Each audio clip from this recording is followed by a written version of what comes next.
রাসূল করিম সাল্লাল্লাহু আলাইহি ওয়াসাল্লামের বাণী হলো عن شداد بن عوس رضي الله عنه قال قال رسول الله صلى الله عليه وسلم الكيس من دان نفسه وعمل لما بعد الموت والعزيز من أتبع نفسه هواه تمنى على الله رواه الترمذي যে আল্লাহ রসুল সাল্লাল্লাহু আলাইহি সাল্লাম শাদ্দাদ বিন আওস রাদিয়াল্লাহু থেকে বর্ণিত, তিনি বলেন রাসূল সাল্লাল্লাহু আলাইহি সাল্লাম বলছেন, যে ব্যক্তি নিজের প্রবৃত্তিকে নিয়ন্ত্রণ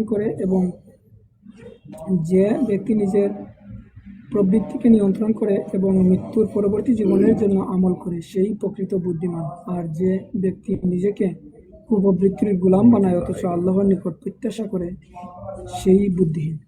ভাইয়েরা, হাদিসের মধ্যে আলোচনার সাথে মোটামুটি মিলে যে আল্লাহ রসুল বলছেন যারা বুদ্ধিমন্ত হলো যে আল্লাহ যেটা অপছন্দ করেন সেটাতেই বাঁচিয়া সে আল্লাহর হুকুমগুলা পালন করে।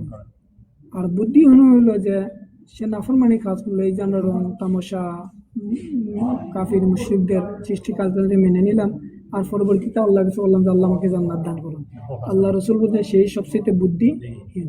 আমি প্রথম আল্লাহর হুকুম পালন করতে এরপরে আল্লাহর কাছে জান্নাত বা আল্লাহর কাছে আল্লাহর কাছে আমার ভালো জীবনযাপনের সাথে তখন কি আল্লাহ কবুল অনেক বুদ্ধিমান কাজ। প্রিয় উপস্থিতি, সময়টা যেহেতু শেষ আমি রয়েছেন, আমাদের আরও যেহেতু 2টা বিষয় আছে, আমরা এইভাবে চেষ্টা করবো যে এখন প্রতি মাসে আমরা 2-3টা এইভাবে যেহেতু এটা কেন্দ্রের একটা সৌন্দর্য বানিয়ে দিন আমরা অল্প সময়ে ভিডিওগুলো চেষ্টা করবো। তো এর জন্য আমি আমার আলোচনা এখানে শেষ করতেছি। আল্লাহ সুবহানাহু ওয়া তাআলা যেন এই আলোচনা থেকে যে গুণগুলো আসছে আল্লাহ সুবহানাহু ওয়া তাআলা আমি সহ আমাদের প্রত্যেককে আল্লাহর হুকুমগুলো পালন করার তৌফিক দান করেন এবং যত ফাহেশা এবং নাফরমানি কাজ, আল্লাহর অসন্তুষ্টিমূলক কাজ থেকে আল্লাহ সুবহানাহু ওয়া তাআলা আমাদেরকে ফানা দান করেন। সুবহানাকা আল্লাহুম্মা ওয়া বিহামদিকা আশহাদু আল্লা ইলাহা ইল্লা আনতা আস্তাগফিরুকা ওয়া আতুবু ইলাইক। আসসালামু আলাইকুম ওয়া রাহমাতুল্লাহি ওয়া বারাকাতুহু।